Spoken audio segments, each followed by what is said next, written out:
Hey guys, welcome back for another Friday Night Deck Tech. Today I'm playing a Grixis control style deck. I'll start off with the mana base as always, and we've got 7 islands, 4 mountains, and 3 swamps. Obviously the deck needs it's not terribly blue heavy, but it needs a lot of blue mana early on. And the next one that needs the most is definitely red mana for a lot of its sweeper style effects. I'm also playing one of each of the Scars duels for the 2 combinations that are available, and then 3 of the core set duels, and 4 Sulfur Falls. Mana base is probably not really correct. I haven't had a really big chance to actually test it. I just kind of threw this together, and it looked pretty nice to me, so this is what I'm going to be playing. It definitely needs a lot of work. If I like the deck, I'm definitely going to be doing some work on the mana base to fix it most likely.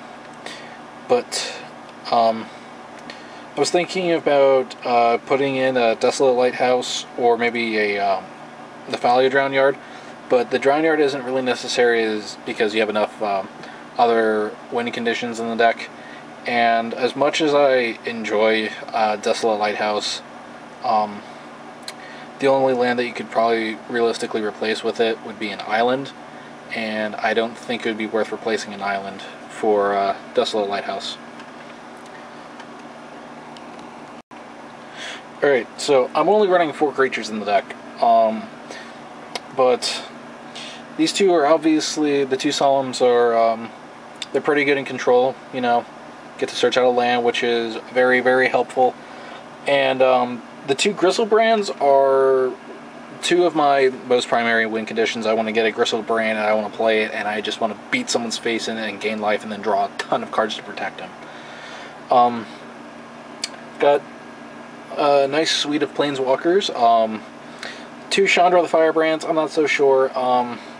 They're mostly in there to copy like weaker removal spells, so like if I whip Flare, I can copy it and stuff. Helps keep smaller creatures off the board. Tamiyo I have in case my opponent has like one like really big creature. If they're trying to like go all in on one thing for some reason, I can keep that tapped. If they attack me for a lot earlier, I can play Tamiyo. I can draw a bunch of cards. I can probably then kill them with like a Whip Flare. 1 Nicol Bolas because he's big and strong and he just does everything. His ultimate's basically just another finisher as well. And 2 Jace Memory Adepts, backup win conditions. Those are basically my 2 win conditions, the Jaces and the Gristlebrands. I guess you consider Nicol Bolas a win condition as well. So I'm a control deck. I kill a lot of creatures. I can just mill my opponent out with Jaces pretty easily. So I have a lot less draw spells in this deck than most Grixis lists. They usually run both either Desperate Ravings or Think Twice, and along with Forbidden Alchemy, but I've decided just to run 3 Forbidden Alchemy and 1 Blue Sun Zenith. The reason for that is I have a lot more sweepers. I can deal with a lot more creatures easily, and I'm also running a couple more counters than most. Got 3 Mana Leaks and 2 Dissipates. They're pretty good against everything that doesn't run a ton of Cavernous Souls.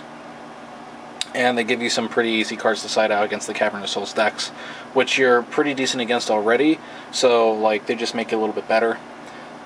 Also with this deck, it needs a lot of mana to do things, as you saw with the rather high casting cost finishers.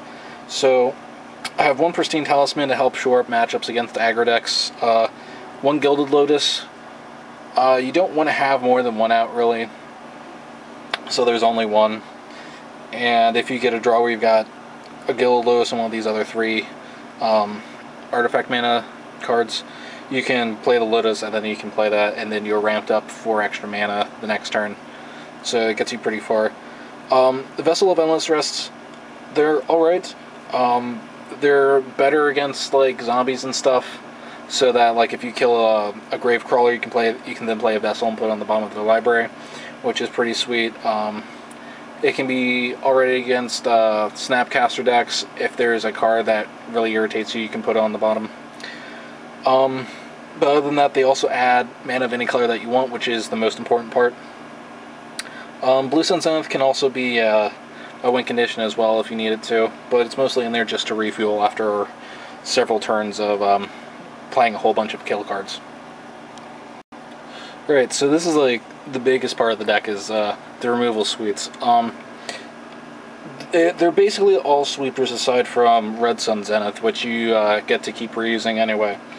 The reason for this is because there's a lot of pod in my area, and they run out a lot of creatures very fast and tend to try to overwhelm you. So one of the best ways to do this, to beat that, is to just sweep them. And Bonfire is excellent against basically every deck right now, aside from my own. So I believe that's going to give me quite the edge up in creature-based matchups, along with Whip Flares. The only problem with Whip Flare is that doesn't kill Golem tokens from Blade Splicers, so that's going to be a bit more of an issue, aside from the fact that we've got Curse of Death's Hold and 3 Bonfires and a Slag Storm and Black Sun Zenith to get rid of them as well. Red Sun Zenith, I've loved that card. I've always done well with it, so I don't know why I haven't played it more in the past, but definitely playing it again. It's always been sweet. It exiles the creature that it kills, which is really important, so you can use it to kill a Geralf's Messenger if necessary. Slag Storm's also really excellent. Being able to like just cast it twice off of Chandra is going to kill like every single thing in the format. Same with like Bonfire. If you draw it late, you don't have to miracle it. You can hold it for a little bit, and then you can double it up with Chandra if necessary. Curse of Death's Hold, also really good against the pod decks. It's good against a lot of decks because everything's playing a lot of small creatures right now. So I'm playing 2. And next we will move on to the sideboard. Alright, so this is where it gets interesting. Got 2 Liliana the Veils for like Infact and silly things like that. If anyone else is playing a control type deck, I definitely want them in against that. 3 Pillars of Flame, mostly for like the Strangleroot guys decks, Grave Crawlers, Geralf's Messengers, that kind of silliness. Sever the Bloodlines also in for Geralf's Messengers, as I have a pretty difficult time with that. And Dismember I have in for Delver, so I can kill the rest of Angels or Hero Blade Holds. Also for Delver, since they basically have to take out Vapor Snags against me, it allows me to bring in like... It allows me to take out some not-so-good cards, like Mana Leak's not that great because they're trying to fight you with Mana Leaks as well, and their stuff is a lot cheaper, so it's a lot easier for them to do that. I've got these sweet 8 cards right here, 4 Bloodline Keeper and 4 Vampire Nighthawk. So against decks that are also really slow, or that I need to put a lot of creatures in the way, I basically get to become like a vampire control deck, and I can just like... If one Bloodline Keeper goes unchecked for a while, it can just take the game over completely. Nighthawk also with Lifelink, really helpful. Really good against Delver decks that don't have in their Vapor Snags anymore. It can still get Celestial Purged, but I mean, the upside of just having Vampire Nighthawk in your deck is definitely worth it. So this is the awkward monstrosity that I'm rocking tomorrow, and I hope everything goes out well. I'm a big fan of playing control in general. I've got a lot of practice with control style decks, so I'm thinking I'll do pretty well.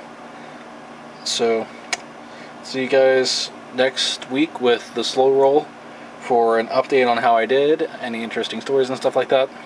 So I'll see you guys on Monday. Peace out.